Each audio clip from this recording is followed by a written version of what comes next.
Bayangkan sebuah danau yang tenang. Permukaan airnya memantulkan cahaya langit, jernih seakan menjadi cermin bagi semesta. Namun, ketika sekelompok kerbau melintas, air itu seketika keruh, lumpur naik ke permukaan, dan kejernihan pun hilang. Sekilas, danau itu tampak tak lagi indah. Tetapi, jika kita menunggu, membiarkannya tanpa intervensi, pelan-pelan lumpur itu mengendap kembali, dan kejernihan pun muncul seperti semula. Inilah hukum alam yang sering kita abaikan. Segala sesuatu memiliki waktunya sendiri untuk kembali tenang. Kita, manusia, dengan segala keinginan yang bergejolak, seringkali lupa pada kearifan sederhana ini. Kita ingin segera, kita ingin instan, kita ingin dunia menuruti ritme hasrat kita.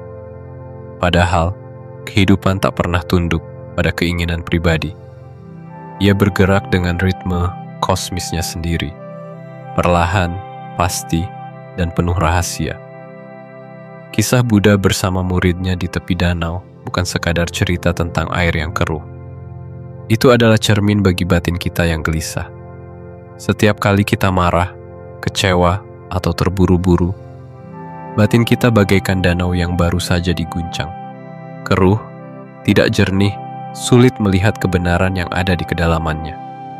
Dan hanya dengan kesabaran, dengan membiarkan waktu bekerja, kejernihan batin itu akan kembali. Kesabaran, dengan demikian, bukan sekadar kemampuan untuk menunggu. Ia adalah seni untuk hidup selaras dengan irama alam, seni untuk menerima kenyataan apa adanya, seni untuk tidak ikut hancur oleh keadaan yang sementara. Filsuf Viktor Frankl pernah menegaskan, ketika kita tidak lagi mampu mengubah keadaan, kita ditantang untuk mengubah diri kita sendiri. Dan disinilah letak kekuatan sejati kesabaran. Ia bukan kelemahan, melainkan daya yang memerdekakan kita dari penderitaan yang diciptakan oleh diri sendiri. Maka, sebelum kita membahas manfaat kesabaran yang tersembunyi, mari kita renungi. Seberapa sering kita tersiksa bukan karena keadaan, melainkan karena kegelisahan hati yang tak sabar menerima keadaan itu.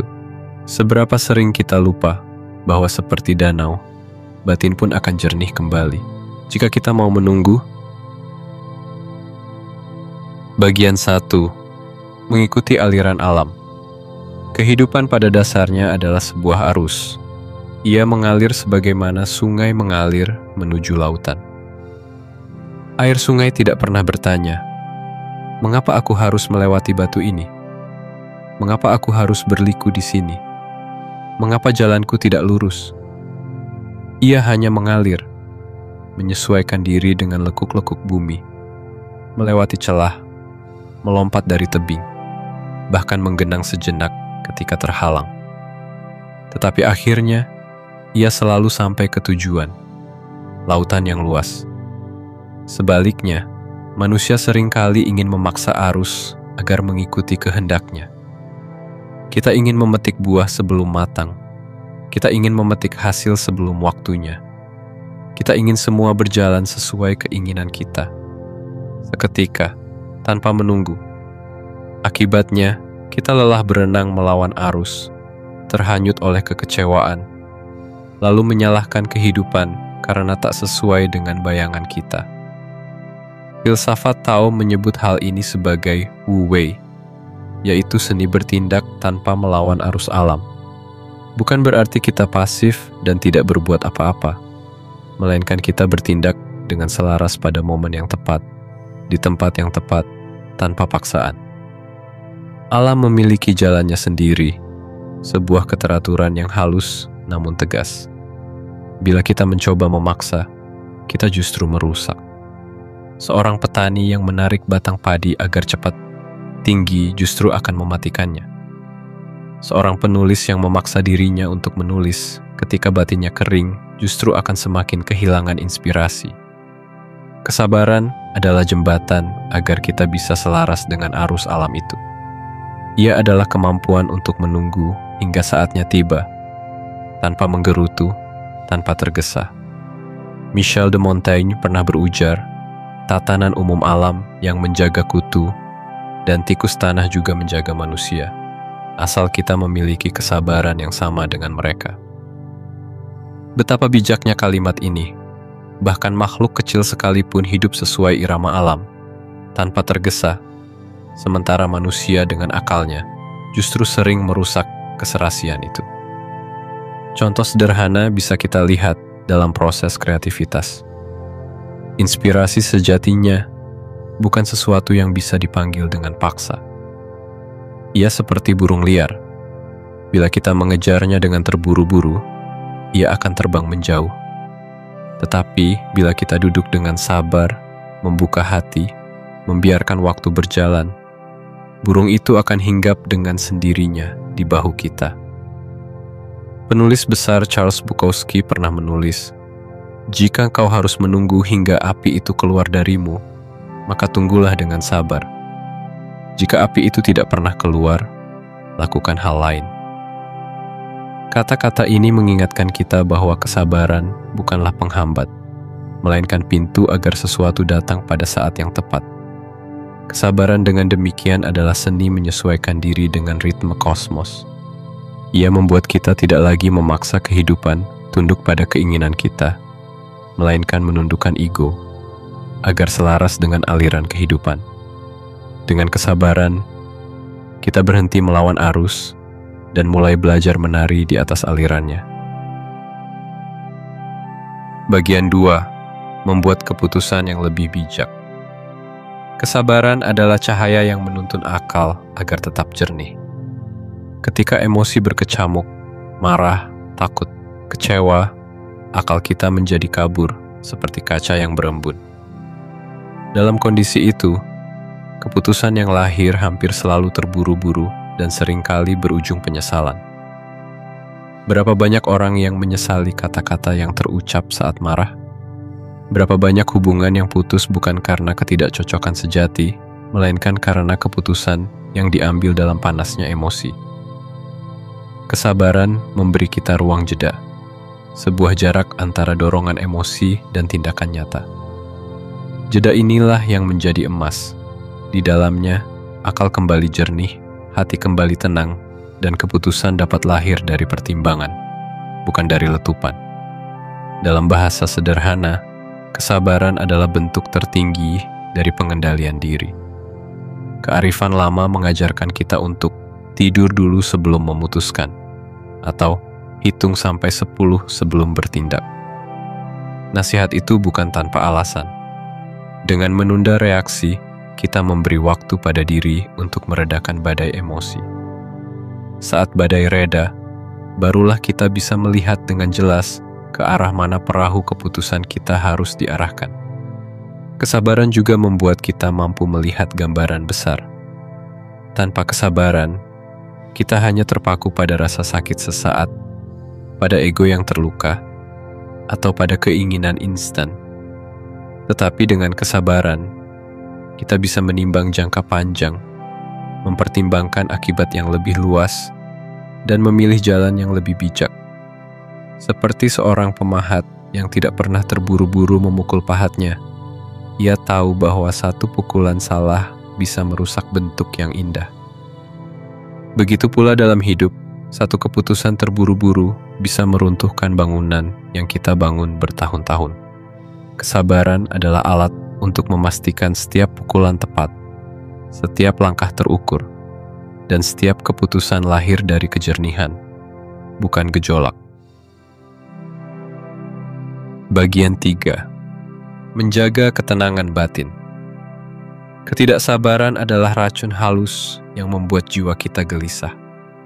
Ia menjadikan kita budak keadaan, membuat suasana hati naik turun seiring perubahan dunia luar. Ketika kereta terlambat, kita gelisah. Ketika antrean panjang, kita marah. Ketika orang lain tidak bertindak sesuai kehendak kita kecewa. Hidup pun seolah menjadi serangkaian gangguan yang terus merenggut ketenangan. Para filsuf Stoa menilai hal ini sebagai kelemahan mendasar. Sebab, bila emosi kita selalu ditentukan oleh hal-hal di luar kendali, maka kita menyerahkan kekuasaan atas diri kita kepada dunia luar. Nasib, keberuntungan, bahkan ulah orang lain menjadi penguasa batin kita. Sungguh, itu adalah bentuk perbudakan paling halus. Jiwa yang kehilangan kedaulatan atas dirinya sendiri. Kesabaran hadir sebagai penawar racun itu. Ia mengajarkan kita untuk menerima keadaan sebagaimana adanya, tanpa menambah penderitaan dengan perlawanan yang sia-sia. Menunggu kereta dengan hati yang tenang jauh lebih ringan daripada menunggu dengan amarah yang membakar dada. Air yang keruh tidak akan jernih dengan kita mengaduknya. Ia akan jernih bila kita biarkan mengendap. Dengan kesabaran, kita belajar bahwa kebahagiaan tidak ditentukan oleh hal-hal di luar kendali kita. Ia bergantung pada bagaimana kita memilih untuk merespons. Inilah yang disebut para Stoa sebagai ataraksia, ketenangan batin yang tidak terguncang oleh badai luar. Kesabaran pada akhirnya adalah benteng. Ia menjaga batin tetap damai meski dunia bergolak. Ia membuat kita tetap teduh meski di tengah hujan deras cobaan. Dan dari ketenangan itu lahir kebijaksanaan, lahir kejernihan, lahir kekuatan sejati untuk melanjutkan perjalanan hidup tanpa terbebani oleh kegelisahan yang sia-sia. Bagian 4. Kesabaran sebagai kunci ketekunan dan keberhasilan. Setiap pencapaian besar dalam hidup selalu dibangun di atas pondasi kesabaran. Tanpa kesabaran, ketekunan mustahil bertahan lama. Sebab, jalan menuju keberhasilan jarang sekali lurus dan cepat. Ia penuh dengan tikungan, rintangan, dan masa-masa hampa ketika hasil seolah tak kunjung terlihat. Banyak orang sebenarnya sudah memulai dengan niat yang kuat, ingin menurunkan berat badan, ingin membangun usaha, ingin menulis sebuah buku. Namun, ketika hasil tidak segera muncul, mereka mulai goyah. Ketika tubuh tak juga berubah setelah beberapa minggu berolahraga, semangat pun padam. Ketika bisnis baru tak langsung menghasilkan, keyakinan pun runtuh. Mereka lupa bahwa benih selalu membutuhkan waktu lama untuk tumbuh sebelum bisa berbuah. Kisah petani bambu adalah gambaran nyata dari kesabaran yang berbuah manis. Selama 5 tahun, ia menyirami benih bambu tanpa melihat satupun tanda kehidupan. Siapapun bisa saja menganggap usahanya sia-sia. Namun, ia tetap tekun, percaya bahwa sesuatu sedang terjadi di bawah tanah. Dan benar, setelah 5 tahun, bambu itu tumbuh dengan sangat cepat, menjulang tinggi seakan mengejar langit. Ternyata, waktu 5 tahun itu digunakan akar untuk menancap kuat di dalam bumi, mempersiapkan diri untuk pertumbuhan yang luar biasa. Demikian pula dalam kehidupan modern. Investasi membutuhkan puluhan tahun untuk menghasilkan bunga dari bunga. Sebuah bisnis sering baru terlihat kokoh setelah 3 hingga 4 tahun berjalan. Bahkan kesuksesan di dunia kreatif, seperti menjadi seorang penulis atau pembuat konten, membutuhkan kesabaran panjang sebelum buahnya tampak. Albert Hubbard pernah menulis betapa banyak orang menyerah, padahal sedikit lagi kesabaran akan membawanya pada keberhasilan. Kesabaran adalah kunci agar kita tidak terjebak dalam obsesi pada hasil instan. Ia membuat kita mencintai proses, bukan hanya menunggu hasil. Dengan begitu, kita tidak kehilangan semangat ketika hasil belum tampak, karena kita tahu bahwa setiap tetes usaha adalah bagian dari bangunan besar yang sedang kita dirikan. Kesabaran bukan sekadar menunggu, ia adalah ketekunan yang terus berjalan meski dunia seakan diam. Bagian 5. Kesabaran menumbuhkan toleransi terhadap sesama. Kesabaran bukan hanya berhubungan dengan diri sendiri, tetapi juga dengan orang lain. Hidup ini selalu mempertemukan kita dengan manusia yang berbeda-beda tabiatnya. Ada yang ramah, ada yang menyebalkan. Ada yang penuh pengertian, ada pula yang keras kepala. Dan seringkali, justru dari perbedaan itulah timbul gesekan, pertengkaran, dan luka hati.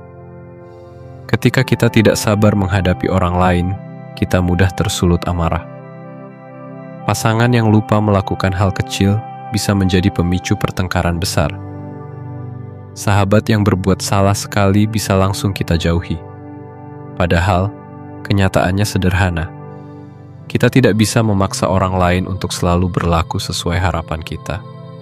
Mereka memiliki kehendak sendiri, sama seperti kita. Marcus Aurelius, kaisar filsuf dari Roma, pernah mengingatkan bahwa dalam hidup ini, kita pasti akan bertemu dengan orang yang angkuh, kasar, ingkar janji, bahkan penuh tipu daya. Itu tak terhindarkan. Namun, yang bisa kita pilih adalah bagaimana kita menyikapi mereka. Bila kita sabar, kita tidak akan mudah terguncang. Kita bisa menerima bahwa setiap orang membawa sifatnya masing-masing, dengan segala kelebihan dan kekurangannya. Kesabaran dalam menghadapi orang lain melahirkan toleransi. Kita belajar memaklumi, mengerti, bahkan memaafkan. Lawrence Lovasik menulis, kesabaran terhadap sesama, kesediaan menutup mata atas kekurangan mereka, serta kesanggupan menanggung beban bersama adalah syarat dasar dari kehidupan sosial dalam keluarga, pekerjaan, maupun masyarakat. Dengan kesabaran, kita lebih mampu mendengarkan sebelum menanggapi. Kita menjadi lebih empatik, tidak terburu-buru menghakimi, dan tidak mudah menyesal atas kata-kata yang terlanjur terucap. Kesabaran menjadikan hubungan kita lebih hangat, lebih kuat, dan lebih manusiawi. Pada akhirnya, kesabaran terhadap orang lain adalah wujud kasih. Ia bukan kelemahan, melainkan kekuatan untuk tetap menjaga kedamaian meski berhadapan dengan kekurangan dan ketidaksempurnaan manusia. Dan dari sinilah kita menemukan kebijaksanaan sejati dalam berhubungan dengan sesama.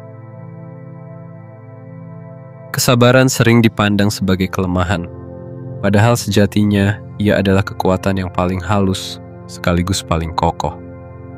Orang yang tidak sabar mudah terbakar oleh keadaan, kehilangan kendali, dan akhirnya menjadi korban dari gejolak batinnya sendiri. Sebaliknya, orang yang sabar berdiri teguh, tidak terombang-ambing oleh arus dunia luar, sebab ia telah menemukan jangkar di dalam dirinya. Kisah Buddha dan muridnya di tepi danau adalah cermin bagi kita semua. Air yang keruh bukanlah masalah sejati. Masalah sejati adalah kegelisahan hati yang tidak mampu menunggu. Seperti danau, batin kita akan kembali jernih bila diberi waktu. Kesabaranlah yang mengajarkan kita untuk menahan diri, menerima keadaan, dan percaya pada ritme alam semesta. Dari kesabaran, lahirlah banyak berkah. Kita bisa selaras dengan aliran alam, membuat keputusan yang bijak, menjaga ketenangan batin, bertahan dengan tekun hingga mencapai keberhasilan, dan menumbuhkan toleransi terhadap sesama. Tanpa kesabaran, semua itu hanya tinggal angan.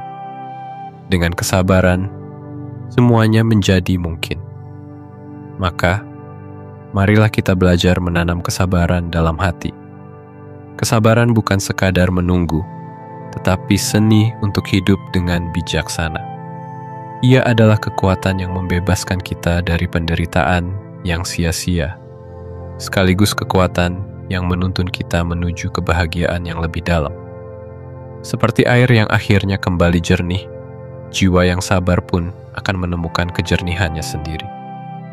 Dan disitulah letak kekuatan sejati, ketenangan, kebijaksanaan, dan kebahagiaan yang tak bisa diguncang oleh keadaan apapun.